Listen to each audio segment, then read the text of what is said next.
जब शुरू करना बहुत आसान होता है, उसको खत्म करना बहुत मुश्किल होता है, क्योंकि जब चलाने वाली बात है वो तो एक पार्टी फैसला करे तो दूसरी को फिर डिफेंस करनी पड़ती है। तो जब खत्म करनी होती है तो फिर दोनों को बैठ के बहुत कुछ दे लेना देना पड़ता हम्म। है। तो इसलिए बड़ा मुश्किल हो जाता है जंग को खत्म करना। मगर अगर एक साइड जीत रही हो तो हम्म। फिर वो साइड जो जीत रही है, जंग जब खत्म भी होगी तो उनकी टर्म्स पे खत्म होती है, जो हार रहा है उसकी टर्म्स पे खत्म नहीं होती। इसीलिए अमन जब आता है तो अगर किसी लॉन्ग पीरियड के लिए तारीख में, तो वो उसी वक्त आता है कि जब एक साइड शिकस्त हो जाती है, दूसरी साइड जीत जाती है, फिर वो अपनी टर्म्स बनवाती है और फिर जंग नहीं होती।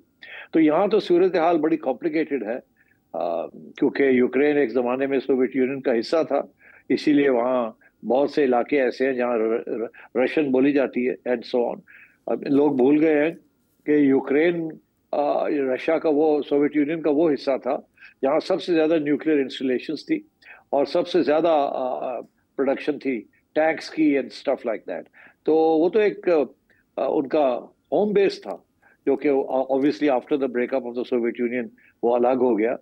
और अब वो बिल्कुल नहीं चाहेंगे कि यूक्रेन जैसी जगह को इस इतना ताकत मिल जाए या इतनी प्रोटेक्शन मिल जाए कि वो रशिया को एज अ थ्रेट पोज कर सके। तो इसलिए आई थिंक आगे का जो रास्ता है बहुत ही तवील है और बहुत मुश्किल है। और अब ये हम सुनने में आ रहे हैं ना कि जी वो कह रहे हैं कि जी दिसंबर तक फिर कोशिश की जाएगी कि कोई सीज फायर किसी किस्म का हो जाए, कुछ प्रिलिमिनरी बातें जो है उसके ऊपर एग्रीमेंट हो जाए या ना हो। मगर बड़ी इंटरेस्टिंग बात ये है कि आपने देखा कि मुझे जो चीज नजर आई, एक तो बॉडी लैंग्वेज दोनों की, हम्म। आ, ऐसे लगता था ट्रम्प बहुत कीन है, बहुत एंक्शस है, और प्यूटन बड़ा रिलैक्स था। दूसरी बात ये थी कि ट्रम्प ने बड़े रेड कार्पेट ट्रीटमेंट दी है प्यूटन को, और हम्म। मेरा ख्याल है ये प्यूटन की पहली जीत थी, क्योंकि प्यूटन के ऊपर आपको पता है ना कि वारंट निकाले हुए हैं उनके इंटरनेशनल क्रिमिनल कोर्ट में। हम्म। तो इसलिए वो इसीलिए अलास्का में उनको अग्री किया कि अलास्का में हम मिलेंगे। तो आई थिंक अब वो कह गया है कि अगली मीटिंग रशिया में होगी, मॉस्को में होगी। ये देखे, हालांकि ट्रंप ने उसके ऊपर हाँ ना नहीं की, हम्म। मगर उसने अनाउंस कर दिया है कि अगली मीटिंग होगी और वो हम चाहेंगे कि मॉस्को आए हम्म। Donald Trump. तो ये बहुत एक कॉन्फिडेंट किस्म का स्टेटमेंट है ये। हम्म। और तीसरी बात ये कि जो जो बात समझ आई है आयशा, जी। वो ये कि जब प्यूटन आया है तो अपनी तैयारी करके आया है। हम्म। प्यूटन कोई कागज नहीं है उसके हाथ में, कोई उसके हाथ में ब्रीफ नहीं है। उसको सारी बातों का पता है। उसने आने से पहले कोई बयानबाजी नहीं की, अपना हाथ ही नहीं दिखाया। डोनाल्ड ट्रंप लगा हुआ है, एक हाथ दिखाता है, दूसरा हाथ दिखाता है, कभी ये करता है, कभी करता है, कभी वो करता है। तो डोनाल्ड हम्म। ट्रंप की जो गेम थी वो तो हम जैसे लोग भी समझ रहे थे कि डोनाल्ड ट्रंप चाहेगा क्या और करेगा क्या। हम्म। मगर प्यूटन जो है उसकी तरफ से इतना भी इशारा नहीं था कि उसके जहन में क्या है क्या नहीं। जी। और वो एक ब्रॉड बेस्ड उनके फॉरेन मिनिस्टर ने बात की थी कि रूट कॉज, और वो रूट कॉज के ऊपर जो है वो ही लेके आया वो। हम्म। और जो खबरें जो मिली है वो यही है कि पहले आते साथ जब वो टेबल पे बैठे हैं तो ये शुरू हो गया हम्म। प्यूटन। वो हम्म। पूरी जो ब्रीफ थी उसकी जहन में, उसने वो पूरी पॉइंट वाइज अपनी ब्रीफ दे दी। उसके बाद तो डोनाल्ड ट्रंप के पास कुछ रहा ही नहीं बात करने को, जिसके अंदर उसने सीज फायर बिल्कुल खत्म कर दिया। जी। उसने तीन चार मोटी बातें की हैं जिसके बाद डोनाल्ड ट्रंप के पास कुछ कहने को नहीं था। हम्म। पहली बात यह कि जो रूट कॉज है उसकी तरफ जाया जाए। रूट कॉज तो यही है ना कि नेटो वहां तक पहुंच रहा है और वो is a direct threat to Russia, वो तो एक्सेप्टेबल ही नहीं है, जिसकी वजह से ये जंग हुई है सारी। हाँ। कि यूरोप और अमेरिका धकेल रहे थे यूक्रेन को कि आप नेटो का हिस्सा बनेंगे और ये होगा और वो होगा। उन्होंने कहा हम्म। जी ये नहीं होगा, ये हमारे हम्म। बॉर्डर पे नेटो नहीं आएगा। पहली बात। दूसरी बात उसने ये कही कि कोई सीज फायर नहीं, एक लॉन्ग टर्म पीस एग्रीमेंट हम करेंगे, जिसके अंदर और कुछ चीज नहीं। तीसरी बात उसने कहा कि ये अच्छी बात है, डोनाल्ड ट्रंप ने पहले ही बात कर दी है, स्वॉप। स्वॉप का मतलब ये है कि जमीन हमें देंगे और इन रिटर्न कोई पीस होगी। मगर उसने कहा वो काफी नहीं है। स्वॉप जो होगा वो ये सारे इलाके जो है ये तो है ही हमारे पुराने, ये तो हम हम्म। लेंगे ही लेंगे। यहाँ तो लोग हैं जो रशियंस हैं, बोलते भी रशियन है, ये हमारे इलाके हैं और जी। ये तो हम लेंगे ही लेंगे। मगर आप जो हैं वो आप अपनी आगे से आपके पास कोई ऐसी सिचुएशन नहीं होगी कि आप हमें कोई थ्रेट पोज कर सकें।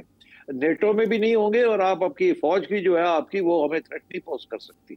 And so on. तो मतलब है उन्होंने तो बड़ी clear cut long term piece agreement की तरफ वो जा रहे हैं। अब डोनाल्ड ट्रंप आया था कि जल्दी से मैं इनको कहूंगा यार तुम्हें ये जमीनें ले देते हैं और तुम अभी सीज फायर कर लो, बाकी बात जो है वो बाद में होगी। तो मैंने जैसे कहा था कि डोनाल्ड ट्रंप शॉर्ट टर्म के लिए आया है, वो लॉन्ग टर्म के लिए है, और प्यूटन ने अपनी बात मनवा ली, लॉन्ग टर्म की बात हो गई। अब डोनाल्ड ट्रंप वापस जाएगा, वही लॉन्ग टर्म के ऊपर करेगा। और उसके बाद ऑनेस्टली डोनाल्ड ट्रंप की जिस किस्म की पर्सनैलिटी है ना, वो लॉन्ग टर्म में काम ही नहीं कर सकता, वो तो शॉर्ट टर्म में करता है। ये मिल जाए, ये हो जाए, और बात आगे चलाओ और अपने नंबर लगाओ। और वो नोबेल प्राइज के पीछे पड़ा हुआ है। और ये जो है सारी बात, ये कोई जल्दी में होने वाली नहीं है।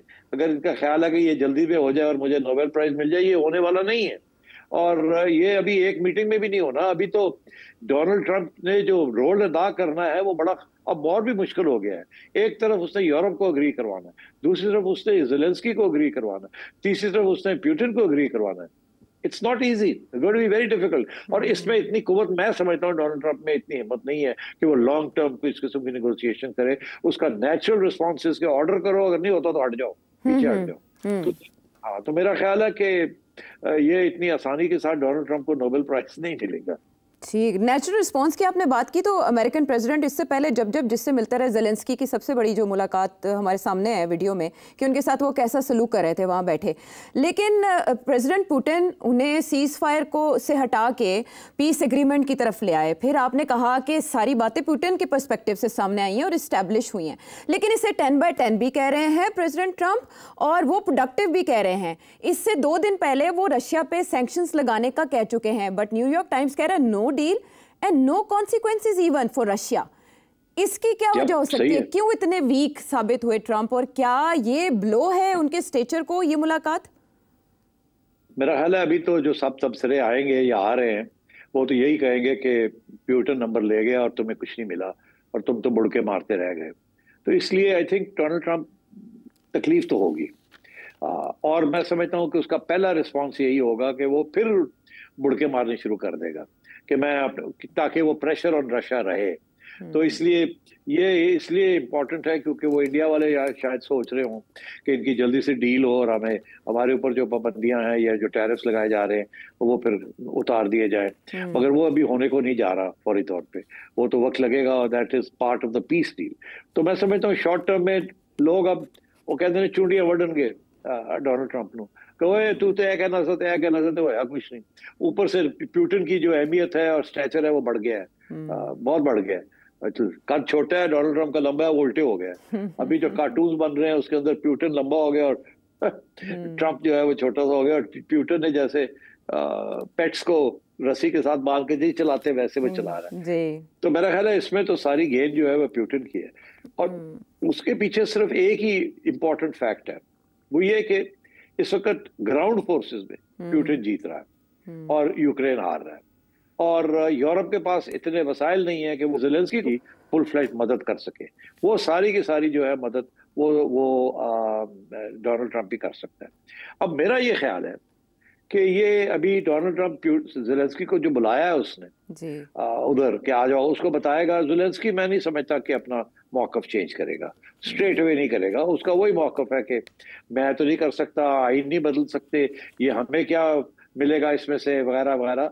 और वो सहारा लेने की कोशिश करेगा यूरोपियंस की। दूसरी बात ये कि यूरोपियंस जो हैं वो भी अभी इस वक्त थोड़े से टफ हो रहे हैं कि हमें इंक्लूड नहीं किया गया, हमारी सिक्योरिटी का मसला है, अमेरिका की सिक्योरिटी का तो मसला नहीं है, रूस तो हमें थ्रेटन कर रहा है, and so on and so fourth. और वो भी अब शोर पाड़ रहे हैं, हम तो अपने डिफेंस एक्सपेंडिचर बढ़ा रहे हैं, अमेरिका नहीं देता, ना दे हम देंगे, और अभी तो हम तैयार। तो वो भी अब गन डालेंगे, इसमें कोई शक नहीं।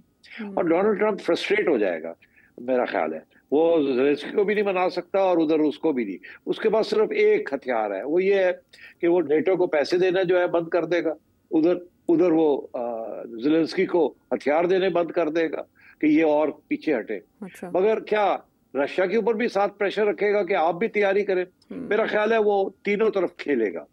एक तरफ तो वो रशिया के ऊपर और रशिया के दोस्तों के ऊपर प्रेशर रखेगा, इंडिया के ऊपर और चाइना के ऊपर एंड अदर्स, के रशिया के ऊपर प्रेशर रहे, ये ना समझे कि जीत सारी इनकी होगी। दूसरी तरफ भी प्रेशर रखेगा ज़ेलेंस्की के ऊपर भी और यूरोप के ऊपर भी कि आप भी एग्री करें।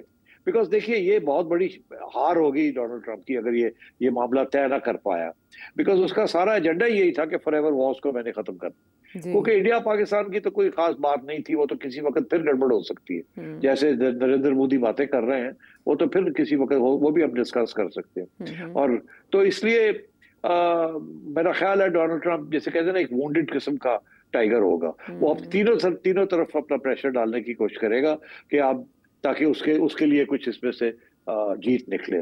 But it's going to be a long haul, ये कोई आसानी के साथ ये मसला नहीं हल होने वाला।